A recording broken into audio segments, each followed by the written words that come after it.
Olá, meus amigos do Clube do Livro. É um prazer poder estar aqui reunido com vocês, mesmo à distância, né? Mais perto do nosso coração. Você que ainda não leu o livro, eu concito que você faça isso. Mesmo se estiver atrasado, venha junto conosco ali, faça a leitura.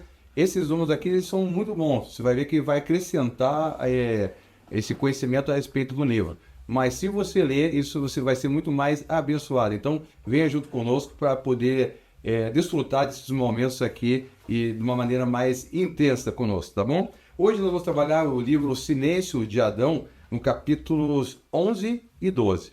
Muito bem, antes eu gostaria que a gente pensasse um pouquinho, o que esse livro tem no seu cerne, o seu mote ali desse livro ali, que ele trabalha bem com isso. Quando o Larry Graeber fez esse livro, ele pensou muito no seguinte, né? A questão, o nome já diz de Adão, a questão ali do Gênesis de 3, que vai de 3 até o versículo 7. Mas eu gostaria de destacar principalmente o versículo 6, quando ele diz assim: E viu a mulher que aquela árvore era boa de se comer, agradável aos olhos, e a árvore desejável para dar entendimento. Tomou do seu fruto e comeu, e deu também a seu marido, e ele comeu com ela. Notem aqui que não existe um lapso de tempo, foi logo em seguida. Ela tomou do fruto, comeu e deu a seu marido naquele mesmo instante. Olha, percebam essa questão. Vejam bem, ele estava ali, Adão estava junto de Eva, mas tem um problema sério ali. Ele estava fisicamente presente, mas ele estava emocionalmente ausente naquele momento ali. Essa questão trouxe ali uma questão muito séria para todos nós, o reflexo disso para todos nós aqui. Por quê? Porque a palavra de Deus, ela criou, né, fez a criação a partir do caos. E o silêncio de Adão fez justamente o contrário, ele trouxe o caos para a criação. O seu silêncio fez isso, né? Nós somos reflexo desse Adão. Mas uma coisa importante a gente estar lembrando, Adão nos ensina exatamente aquilo que nós não devemos fazer. Adão, a desobediência de Adão, ela não começa quando ele toma o fruto de Eva, ele recebe o fruto de Eva. Mas a desobediência ela vai começar quando ele se cala. Porque se ele tivesse falado naquele momento, se manifestado naquele momento, tudo aquilo poderia ser revertido. Tá bom? Mas o capítulo 11, então a gente faz essa lembrança, o capítulo 11, ele vai trabalhar da seguinte maneira. O capítulo 11, ele fala assim, que o tema principal é a paixão pela agressividade, título. Vocês viram que na semana anterior nós estudamos aí no capítulo 9, 8, 9 e 10, né? Nós trabalhamos justamente sobre isso, a agressividade, foi feita essa chamada sobre a agressividade. O autor agora ele vai trabalhar com dois pontos, né? Que podem ser talvez divergências, mas nós vamos ver que no final das contas esses homens eles convergem no mesmo sentido. Olha só, ele apresenta o homem de dois tipos de homem: os dominados pela carência, que é o tipo de homem, e o outro, que é os dominados pela determinação de serem agressivos. Guardem essa palavra, determinação. Determinação de serem agressivos. Na leitura, o autor ele chama ali dizendo o seguinte: olha, eu não quero dar novas classificações ou dar teorias novas a respeito de tipos de homens diferentes, porque os capítulos anteriores ele apresenta algumas classificações ali. Ele diz que nesse momento ele não quer fazer mais isso, mas ele faz.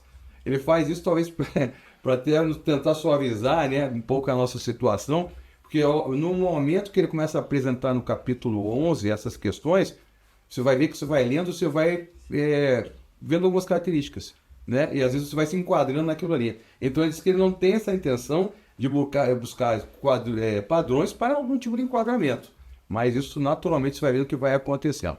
Isso é interessante porque é uma lição que nós temos. Eu pude aprender com esse capítulo a respeito de algumas coisas que eu não devo fazer, né? Espero que também com a leitura você possa chegar a essa mesma conclusão. Vamos estudar algumas características a respeito que o livro nos apresenta do homem agressivo. Então nós vimos que tem homem carente e tem homem agressivo. Agora nós vamos trabalhar com o homem agressivo. Esse homem agressivo tem algumas características. Olha só, ele consegue se enquadrar em várias situações. Ou seja, é aquele cara camaleão, né? Aquele camarada que ele entra no ambiente, ele se enquadra em qualquer ambiente, ele tem uma permeabilidade, né? Ele pode ser reservado, ele pode ser aparentemente um bom pai, ele pode ser uma pessoa culta, então ele vai ter vários predicados, vários adjetivos. Ele disfarça bem, logicamente. Porque, na verdade, na casa dele não é nada daquilo. Então, quando ele está na intimidade do seu lar, junto com a sua esposa, junto com seus filhos, ele é outra pessoa. O autor nos leva a alguns exemplos, nos mostra alguns exemplos desse homem que aparece nesse caso aí.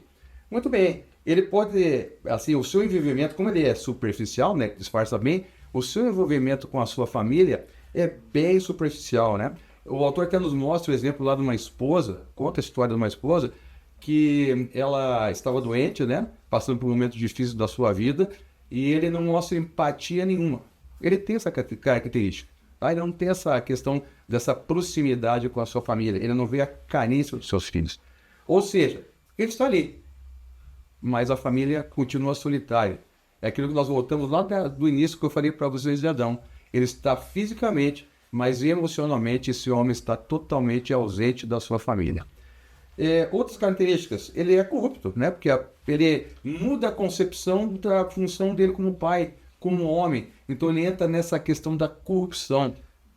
Esses homens têm outra característica, eles negam essa profundidade de relacionamentos. São sempre relacionamentos superficiais. Porém, ele consegue estabelecer uma estabilidade nos relacionamentos, porque ele evita essa proximidade, ele deixa a sua família ausente, a sua esposa e filhos ausentes ali, mas ele consegue disfarçar bem isso, né, por uma boa quantidade de tempo. São determinados, né, são homens muitas vezes determinados, mas muitas vezes eles substituem essa determinação, essa falta de sensibilidade, justamente pela agressividade. Então, note aí, se você começou a pensar nesse momento e começou a olhar para si, e você começou a apresentar as características, não fique triste ainda, porque o livro vai apresentar algumas soluções para esses seus momentos ali, tá? Não desanime, vamos juntos conosco aqui, continue. Tem também, logicamente, falei dos homens agressivos, mas eu tenho os homens carentes. Esse homem carente, ele é tão pernicioso e tão corrupto quanto o outro, né? Vejam bem, segundo se fala assim, os homens carentes são aqueles chamados de fracos, né? Principalmente os mais feministas, né? Aquele homem que ele não se impõe, ele não tem aquela sua palavra, ele não consegue ter uma ascendência sobre as demais coisas dentro do seu lar ou fora mesmo dele. São chamados de corruptos também porque eles são egoístas. Eles buscam unicamente satisfazer as suas próprias necessidades. Eles buscam relacionamentos que eles podem parasitar, né? Aqueles relacionamentos que ele vai sugar totalmente a energia, aquilo que a sua esposa, a sua cônjuge, aquela companheira, os seus filhos têm. Então são homens que também buscam relacionamentos intensos justamente por isso. À medida que ele vai permeando, ele vai, vamos dizer assim, até grudando ali na família, ele vai sugando aquelas coisas boas da família para si, para que toda a família trabalhe em função desse homem, né? Eles têm até, embora eles tenham relacionamentos intensos, mas eles são relacionamentos inquietos, porque ele não consegue sustentar isso por muito tempo. Bem, com isso geram algumas consequências, né? A partir do momento que você tem essas características sendo agressivo ou sendo mesmo carente ali, isso vai gerar para a família uma série de consequências. Vamos pensar aqui algumas consequências que podem ocorrer. Primeiro, famílias totalmente deterioradas. Por quê? Porque aconteceu com Adão. O exemplo de Adão lá, né? A família de Adão, nós vamos ver um exemplo bem claro na consequência com seus filhos, né? Você pega, por exemplo, Caim e Abel. Abel seguia corretamente as coisas, era um homem temente a Deus. Ele pegou algum exemplo ali, de repente, ali de Adão. Porém, Caim, ele vai mostrar justamente esse outro lado, né? Caim era extremamente egoísta. Era um homem que pensava só nele. De onde que ele pegou esse exemplo? Muito provavelmente ali da família que ele estava. Então vejam, isso traz consequências que podem levar à morte. A Bíblia fala, né, que o salário do pecado é a morte, né? Nós podemos entender dessa forma. Podem criar esposas fragilizadas, esposas que sofrem por causa dos maridos. O autor deixa isso muito claro, ele procura trabalhar bem esse lado assim. Qual a consequência de um homem que seja carente ou seja agressivo? As consequências que tem. Nós observamos isso na nossa sociedade. Diariamente nós vemos os noticiários aí de homens extremamente agressivos que aparentemente pareciam bons homens. Homens que cumpriam as suas tarefas tinham bons empregos, mas daqui a pouco partem para a agressão. Quantos crimes que nós observamos aí que acontece fruto do pecado, fruto dessa ausência de relacionamento que eles têm. A omissão, vamos dizer assim, gerou a saída do homem do paraíso. Muito bem. No capítulo 12, nós já temos um alento, né? Vamos pensar assim, porque o capítulo 12, ele fala assim, pais, homens que acreditam em nós. Opa, o capítulo 12, eu gostei bastante, porque aqui você pode ficar triste até agora, mas vamos pensar aqui que ele dá uma receita de como você, como pai, pode atuar na vida dos seus filhos. Olha que coisa interessante, eu gostei dessa frase aqui. Quando um pai falha com seu filho, ele introduz batalhas adicionais na vida dele. Como é que tem sido o seu relacionamento com seu filho? Você tem colocado mais batalhas no seu filho ali, ou você tem ajudado o seu filho a enfrentar essas batalhas? Como é que tem sido você como pai? Como é que você tem sido como homem na sua casa? Muito bem, a finalidade do capítulo, nós podemos dizer o seguinte, enfrentar a realidade do seu relacionamento com seu pai. Primeiro ele nos concita e nos indica o seguinte, como é que você se dá com seu pai?